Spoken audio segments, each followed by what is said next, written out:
Lucas capítulo 5.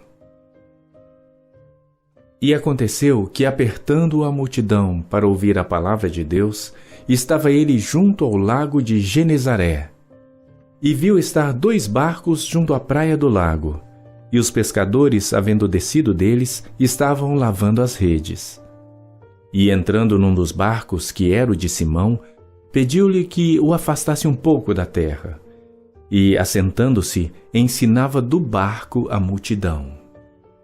E, quando acabou de falar, disse a Simão: Faze-te ao mar alto e lançai as vossas redes para pescar.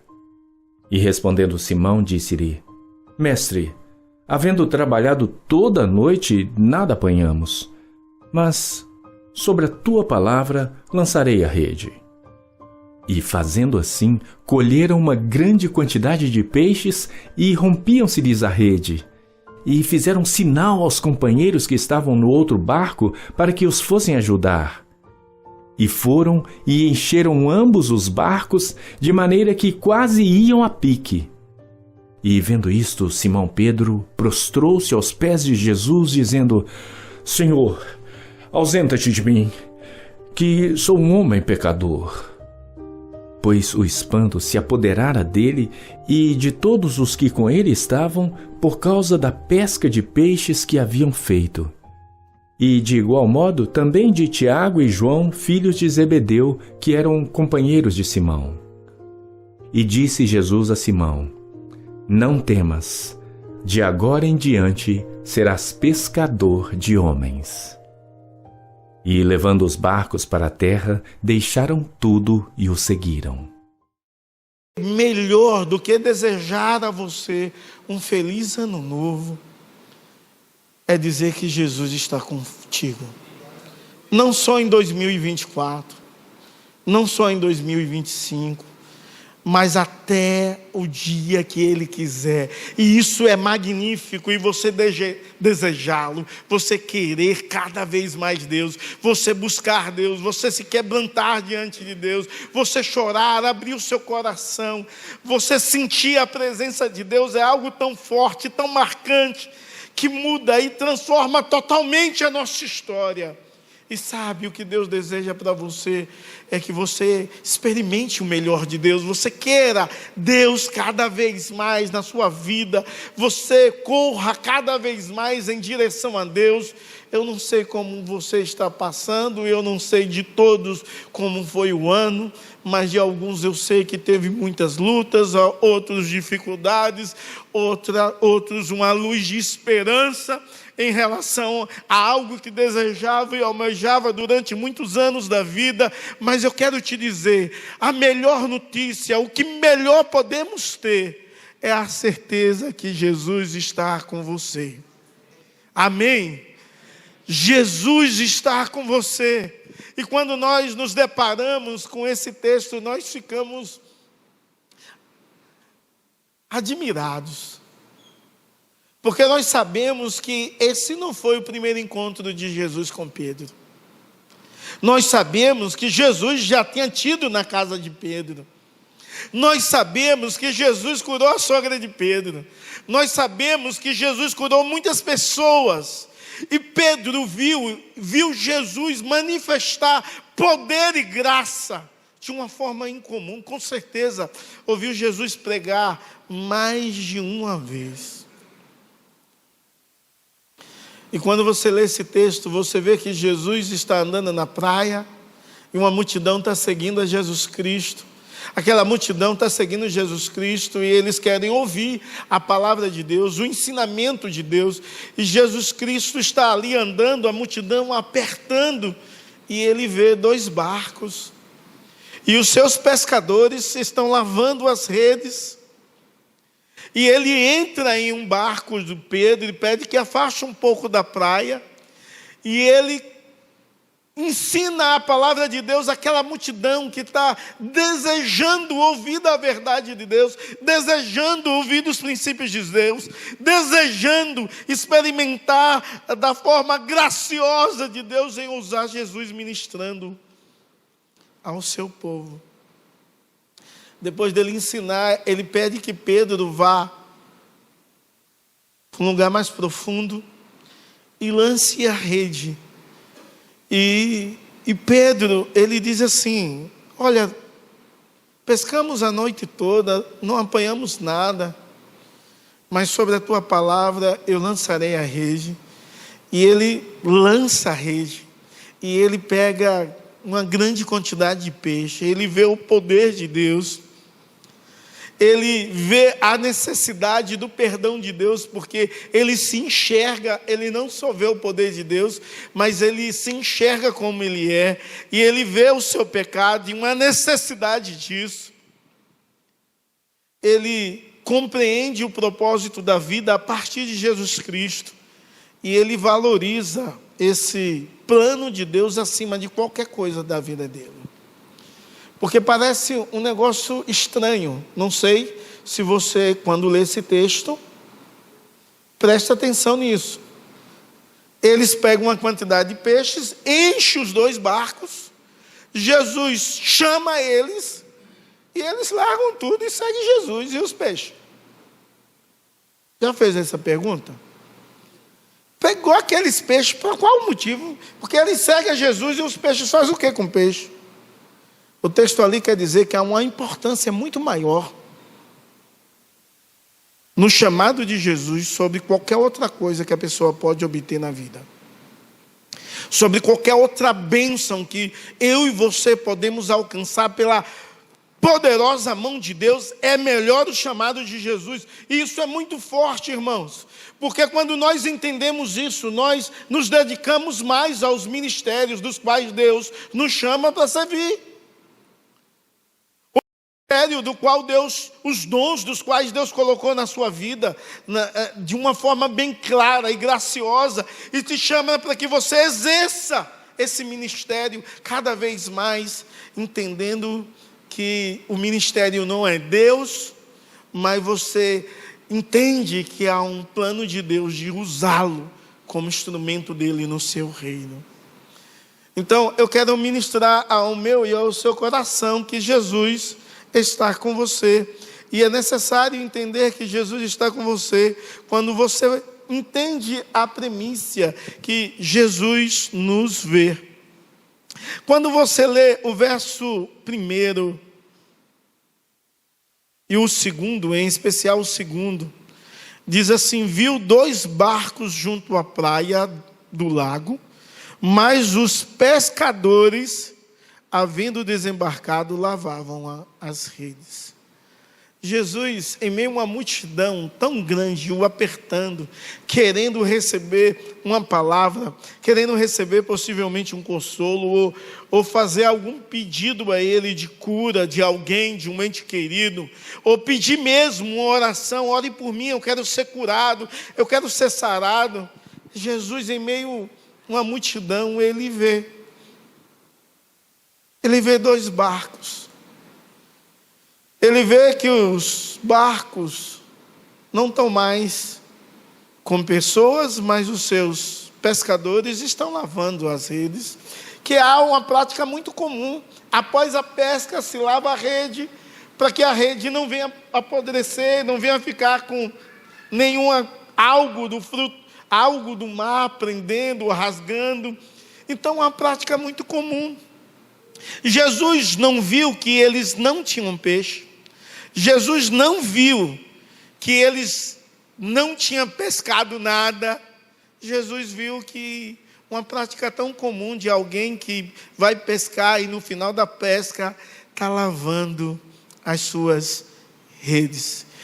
É claro que o texto não vai dizer a expressão daqueles pescadores, mas quem vai pescar uma noite inteira com uma rede de arrasto, lá no Nordeste se chama feiticeira, que é uma rede que você lança e a correnteza leva e apanha uma grande quantidade de peixe, mas puxar aquilo ali dá um esforço físico muito grande. Então, possivelmente eles estavam cansados, trabalhar a noite toda, pescando, usando uma força para arrastar a rede o tempo todo.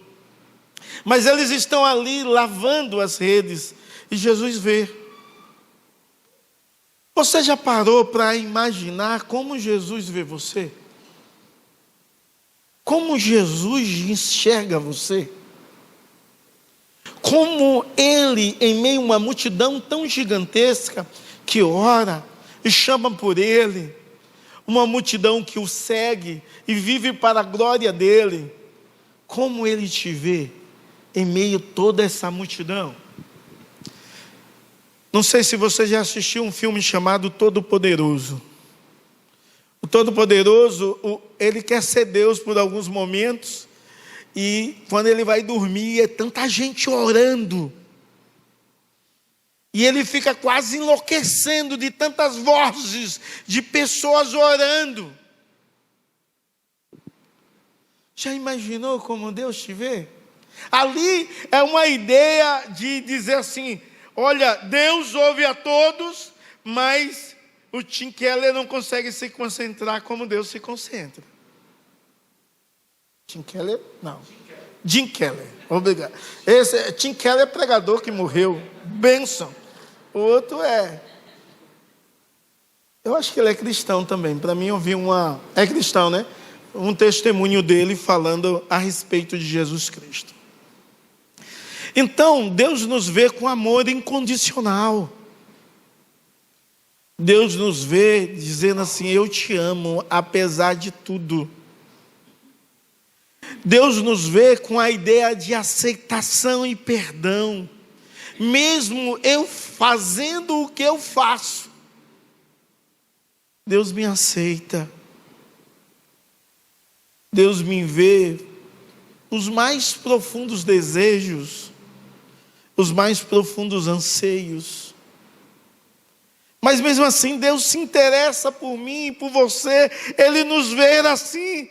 Ele nos chama a uma transformação. E mesmo entendendo como eu sou, e vendo por dentro e por fora, mesmo antes da palavra chegar à minha boca, sabe o que Deus deseja? Se relacionar comigo. Não é porque eu sou bom, nem você é bom.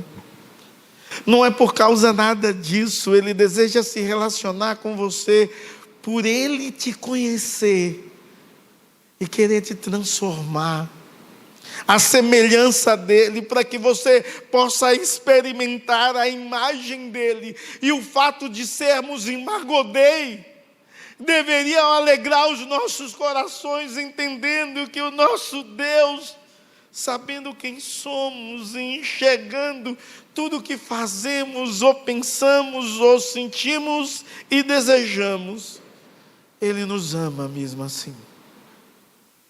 Mas uma coisa muito interessante é que Jesus, Ele vive a nos ensinar. Ele não só nos vê, mas Ele vive a nos ensinar constantemente. Quem aqui já fez, além de mim, uma coisa que você sabia: eu não devia fazer isso, e você fez? Meu Deus, vocês são pecadores mesmo, viu? Eu também. Então, muitas vezes nós sabemos de muitas coisas, mas mesmo assim fazemos. Mas Deus continua nos ensinando. Algumas vezes eu já pensei, Deus pegando assim na minha orelha. Ele não fez isso. Eu pensei pegando, como no passado algumas professoras faziam. Porque eu peguei professora que pegava na orelha assim, tossia. E ele pegando assim, dizendo assim: hoje não faz mais isso, né? Seu obtuso, já te ensinei, vou te ensinar de novo. Ensinar de novo a mesma coisa. Todo o ministério de Jesus Cristo foi focado no seu ensinamento. O ministério de Jesus Cristo em minha vida, em sua vida, é focado no ensinamento, porque nós não sabemos viver corretamente. Então Ele senta em um barco para ensinar a respeito do reino de Deus, ensinar a amar ao próximo como a nós mesmos, segundo o que diz Mateus 25, 37 e 39, já que Mateus é o livro do reino. onde fala sobre o reino de Deus. E o texto diz: amarás o Senhor teu Deus de todo o teu coração, com toda a tua alma, com toda a tua força e com todo o teu pensamento. Nós sabemos isso. Amará o teu próximo como a ti mesmo. Mas nós não fazemos isso. Nós sabemos essa verdade. Mas é muito difícil amar a Deus com tudo que temos, com tudo que somos. E é muito difícil amar o próximo como você ama você mesmo. Amar um filho até mais do que você é algo muito normal. Mas amar o outro igual a você é muito difícil. E parece que, apesar de aprendermos os ensinamentos de Jesus Cristo, Ele está conosco, nos ensina o tempo todo. Porque Ele deseja que possamos substituir o ódio pelo amor, a raiva pela bondade, para que experimentamos a paz de Deus. Ele deseja que eu possa viver a regra de ouro linda, escrita em Mateus 7,12, que diz assim: tudo que vós quereis que os homens vos façam, fazei vós também a eles. Irmãos, algumas vezes nós queremos tantas coisas, e nós queremos ser bem tratados e bem cuidados, e não temos a sensibilidade de fazer isso ao outro. Ou seja, apesar de Jesus estar nos ensinando, nós esquecemos de fazer o outro, de tratar o outro como desejamos ser tratado. Esquecemos algumas vezes de ter fé em Deus, na pessoa de Jesus Cristo, como é devida. E até sabemos de cor João 3,16, que diz: porque Deus amou o mundo de tal maneira que deu o seu Filho unigênito, para que todo que nele crê não pereça, mas tenha a vida eterna. E aí entendemos que a ideia dessa fé em Cristo é uma fé que nos garante salvação, vida, não só nesse momento, mas na eternidade. Mas quantas vezes, em um momento de tribulação, em vez de buscar primeiro em Deus, nós pensamos possibilidades de resolver as situações. Deixa eu pensar aqui como eu posso mudar essa situação. Deixa eu pensar aqui qual alternativa diferente dessa, ou quais eu posso ter. Nós aprendemos com Jesus Cristo que nós devemos orar. Aprendemos com Jesus Cristo que nosso Deus é Pai.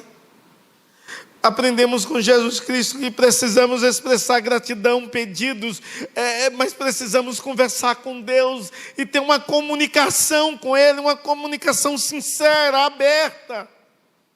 E quantas vezes, até na oração, somos hipócritas. E Jesus está nos ensinando, e parece que não aprendemos o que Ele está nos ensinando. Ele está nos ensinando o tempo todo a perdoar. E o Henrique pregou uns dias atrás aqui uma pergunta de um apóstolo que diz: quantas vezes eu devo perdoar? 7 vezes por dia. E Jesus usa uma hipérbole e diz 70 vezes 7. Dizendo, isso é um exagero imenso. Mas todas as vezes que for necessário, você deve perdoar. Nós aprendemos, mas algumas vezes não praticamos. Algumas vezes, quando é relacionado a perdão, eu já ouvi muito isso, e possivelmente eu já fiz isso. Eu não estou me sentindo que é o tempo de perdoar. Estou muito mal. Sua vida não é dirigida pelo que você sente. É pelo que você crê. É pela ordem de Jesus Cristo. é pela verdade de Deus. É claro que o perdão não é exigido, mas o perdão é algo divino, onde eu ouço Deus e eu respondo positivamente aquilo que Ele me ensinou. Jesus está com você. E Ele está com você, Ele te vê de forma totalmente diferente. Ele te vê já alguém perdoado, lavado, remido pelo sangue de Jesus. Ele te ensina constantemente, e muitas vezes as mesmas coisas. Ele tem uma paciência enorme com você. Jesus está com você, mas não esqueça que Ele é onisciente. É interessante, alguém além de mim já foi pescar em um barco que tem sonar. Só o Vinícius? Não. É um aparelhozinho que meio que vê o fundo do mar e vê aonde está passando os peixes. Que coisa bacana. E aí facilita a vida do pescador. Porque quando você vê que está um cardume ali, você joga, se for de vara, né, de molinete, joga, e você vai pegar, porque ali, naquele local, tem muito peixe.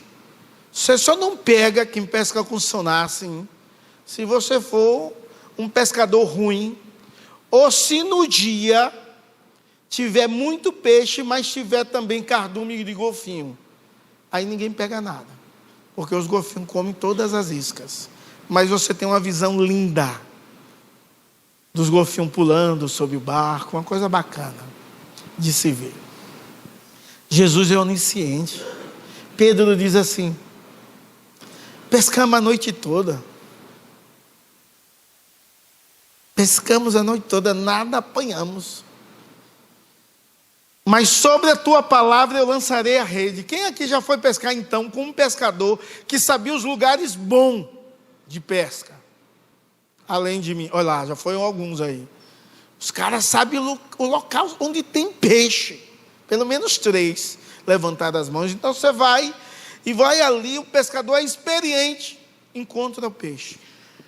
Agora, imagine um pescador experiente que sabe a lua certa, porque para pegar peixe tem de ser na lua certa, e isso não é ficção, isso não é misticismo, há uma influência lunar nos mares, planejado por Deus, arquitetado pelo Deus Todo-Poderoso, por isso que acontece isso, não é mística. Mas o pescador sabe exatamente o local bom de pesca, o pescador acostumado a pescar naquela região, ele sabe exatamente onde tem mais peixe e onde não tem. E aquele homem está dizendo a Jesus: eu sou pescador experiente, dono de barco, e pesquei a noite toda e eu não peguei nada. Mas Jesus é onisciente, ele sabia onde estavam os peixes.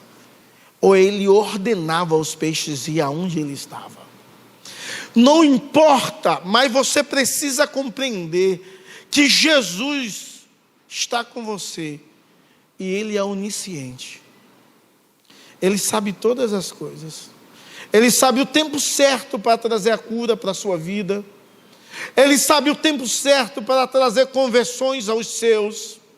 Ele sabe o tempo certo e a forma certa de manifestar o poder miraculoso dele sobre a sua vida, sobre a sua família, sobre o seu lar, sobre a sua casa. Ele conhece todas as coisas. Então ele pode te abençoar. E algumas vezes nós esquecemos disso, que Jesus é onisciente, que conhece tudo, Ele sabe tudo, a direção dEle, portanto, é a melhor para as nossas vidas. E por que não fazer o que Deus deseja? Por que não ter um ano onde você vai ouvir Deus e vai responder positivamente a Ele, na pessoa do Senhor e Salvador Jesus Cristo. Porque não viveram um ano onde você vai ler a palavra de Deus, e não vai ler como se lê uma história, mas lê a palavra de Deus como você está lendo e ouvindo o próprio Deus falar à sua vida e ao seu coração, e está dando direção para você.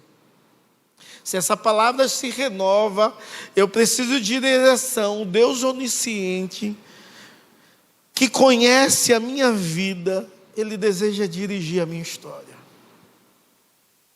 Então, você precisa ter um ano totalmente diferente, entendendo, não de forma racional que Jesus é onisciente, mas entendendo de forma experimental que Ele é onisciente e vai responder a palavra dEle, vai responder as ordenanças dEle de forma positiva. Quem aqui quer ter um ano abençoado? Amém? Amém. Eita, eu quero gritar aqui, que eu quero ter um abençoadão. Irmãos, precisamos entender que Jesus é onisciente. Talvez você tenha feito tantas coisas para mudar a sua história, a história da sua casa.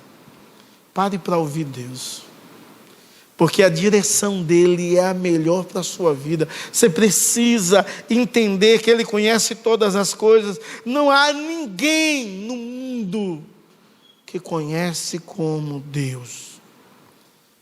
Compreenda que Ele é onipotente. Então Pedro obedece. Ele lança a rede e o milagre acontece. Há uma quantidade de peixes exageradas, porque Jesus é onipotente, tem todo o poder para mudar toda a frustração, para reverter toda a situação da qual ele estava vivendo. Jesus é poderoso, não só dele, mas de todos os seus companheiros, dos seus sócios, dos empregados daquele barco, dos colaboradores. Jesus tem todo o poder. Jesus tem todo o poder para mudar a sua história. Não é a Mega Sena que vai mudar a sua história. Não é. É o Deus Todo-Poderoso que tem todo o poder. Para de acreditar nessas besteiras. Negócio produzido pelo homem, manipulado pelo homem. Começa a acreditar no poder de Deus, na ação miraculosa de Deus, do Deus presente, do Deus dos milagres, dos sinais, do Deus que tem autoridade sobre a natureza, autoridade sobre tudo e todos, no Deus que tem vitória sobre a morte, no Deus do perdão, no Deus que se cumpriu todas as profecias nele, no Deus que faz e causa libertações espirituais, transformações extraordinárias na vida das pessoas. Creia que Jesus é a revelação desse Deus, e Ele é todo poderoso, tem todo o poder nos céus, na terra e debaixo da terra. Acredite nisso, creia em milagre, creia na cura, creia em libertação, em conversão. Acredite que o Deus é o Deus da restauração e pode restaurar a sua vida, a sua casa, o seu lar, pode restaurar o seu filho, sua filha, pode transformar o seu marido, a sua esposa, pode mudar totalmente a sua história. Você crê nisso? Rapaz, Pedro viu Jesus como o Deus Todo-Poderoso, o El Shaddai, que comanda a natureza, que comanda tudo. E quando ele vê Jesus assim, ele se prostra aos pés de Jesus, porque ele entende que Jesus é santo. Ele entende que Jesus é Deus. O judeu só se prostra diante de um único Deus. O chamar diz: o Senhor teu Deus é o único Senhor. E Pedro viu que estava diante de Jesus, o Deus santo, o Deus poderoso, o Deus que age de uma forma tão extraordinária. E diante de Deus ele diz assim: afasta-te de mim, de joelhos, porque eu sou pecador. Ou seja, eu não mereço nenhuma bênção do Senhor, porque eu sou um homem miserável, pecador. Sabe, nós precisamos entender que o Deus conosco é um Deus santo. Santo. E tudo que temos e que somos não provém de nós mesmos, não é de merecimento nenhum nosso. Diante dessa santidade e grandiosidade de Deus, deveríamos, como Pedro, olhar para nós e dizer: Senhor, eu não sou digno de nada que vem do Senhor. Sabe, irmãos, eu e você não somos dignos de nada, nada. Não temos nem a dignidade de estar aqui na casa do Senhor. Não temos dignidade de louvarmos a Deus. Não temos dignidade de ouvirmos a sua santa palavra, de lermos. Mas o nosso Deus que é santo, é o Deus que entra na nossa história, entra na nossa vida, age com poder e graça, transforma o nosso viver, manifesta de forma poderosa, nos dá uma ideia da sua santidade, mas nos permite experimentar a sua graciosidade. A graciosidade que molda, que nos transforma, que nos direciona, nos dá uma nova direção, um novo rumo, nos dá uma nova perspectiva. Faz com que entramos em um relacionamento maduro e sincero, aonde o amor de Deus é que vai nortear as nossas vidas. Mas precisamos olhar para Jesus e ver que Ele é santo. E se você visse o quanto Jesus era santo, você pecava menos. Porque ia nos dar um desespero tão grande diante de um Deus santo, igual aquele que deu em Isaías, quando ele vê Deus e seres com labaredas de fogo, porque serafins são seres de fogo, cantando, e ele vê Deus, ele diz: estou perdido, vou morrer, porque eu sou um homem de lábios impuros, e habito num povo de impuros lábios, e os meus olhos viram o Senhor. Essa sensação estava na mente e no coração de Pedro, que se prostra e diz: aparta-te de mim, eu não sou merecedor de nada, nem da tua presença aqui, nem do teu milagre. E é interessante que quando ele faz isso, Jesus Cristo dá uma palavra tão linda, diz: não temas. Uma palavra que ele usou para todas as pessoas que foi comissionada por ele no Antigo e no Novo Testamento. Não temas, porque Jesus se manifesta para com a minha vida e para com a sua vida como um Deus misericordioso. E a misericórdia do Senhor é a parte essencial da mensagem pregada por Jesus e da missão vivida por nós. Sabe, irmãos, quando nós entendemos o senso da missão da qual o Senhor nos chamou, Jesus disse: não temas, doravante serás agora pescadores de homens. Dá um senso de missão, dá uma nova direção. E a misericórdia que nos traz esse senso de missão, de um Deus presente, de um Deus conosco todos os dias, de um Deus que nos ensina de uma forma tão maravilhosa e especial a exercermos o ministério que Ele mesmo nos chamou e comissionou. Mas é interessante que diante das verdades de Deus nós contemplamos e vemos o quanto Ele é onisciente e sabe todas as coisas, e a sua direção é a melhor. mas o quanto Ele é poderoso para fazer um milagre, para mudar toda e qualquer situação.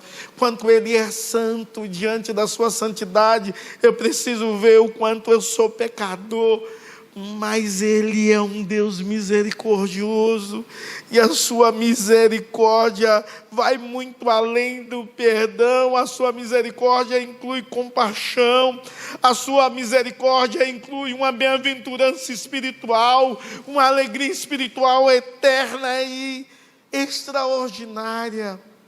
A sua misericórdia inclui uma transformação física para o outro, que ouve a mensagem de um Deus que usa o seu povo como instrumento dele. E Jesus Cristo ali está dizendo: Pedro, Tiago e João, é claro, vocês vão ser pescadores de homens, e vocês vão ser usados por mim, porque eu sou um Deus que vê e te viu antes da fundação do mundo, te viu quando você não tinha nenhuma forma nenhuma, te amou quando nada era criado, olhou para você e entendeu que você é filho dele. E você que recebeu os ensinamentos dele deve passar adiante, compreendendo que o nosso Deus é um Deus presente e está com você todos os dias da vida, 365 dias no ano, todos os momentos, minutos e segundos. Eu preciso enxergar Deus como todo-poderoso, como santo, mas misericordioso. E as suas misericórdias é a causa de eu não ser consumido. Porque eu e você deveríamos, diante dessa casa e diante do Deus dessa casa, sermos consumidos por esse Deus, que é misericordioso. E diz assim: olha, eu não te consumo, porque você é meu filho, e eu quero te usá-lo. Que Deus te abençoe, que você possa ter entendimento do comissionamento de Deus sobre a sua vida, do quanto você é pecador, miserável, pobre, cego e nu, e de quanto o nosso Deus é poderoso, e viver para a glória dele. Amém. Vamos orar. Senhor, nós te louvamos e te agradecemos pela tua mãe bondade. Te louvamos e te agradecemos porque tu és o nosso Deus, nosso suficiente Salvador e Senhor. Ajuda-nos, ó Deus, a vivermos cada dia do ano diante da tua presença, em louvor, adoração, gratidão ao teu nome. Ajuda-nos, ó Deus, a sermos bom pai, boa mãe, bom esposo, boa esposa, bom servo teu na tua casa, bom trabalhador no trabalho, bom aluno na escola. Em nome de Jesus, nos ensina a ser bom filho, Pai. Em nome de Jesus e para a glória do Senhor, em todas as áreas de nossa vida, ó Deus, que possamos ser bom e fazermos como se fosse para o Senhor. E sabemos que é assim, e através da tua presença, do teu poder, da tua santidade, da tua misericórdia, nós seremos abençoados. Em nome de Jesus. Amém e amém. Que a graça do nosso Senhor e Salvador Jesus Cristo, que é o amor de Deus, o nosso eterno Pai, que a comunhão e a consolação do Divino Espírito Santo seja sobre você e sobre todo o povo de Deus, espalhado sobre toda a face da terra, hoje e para todo sempre. Amém e amém.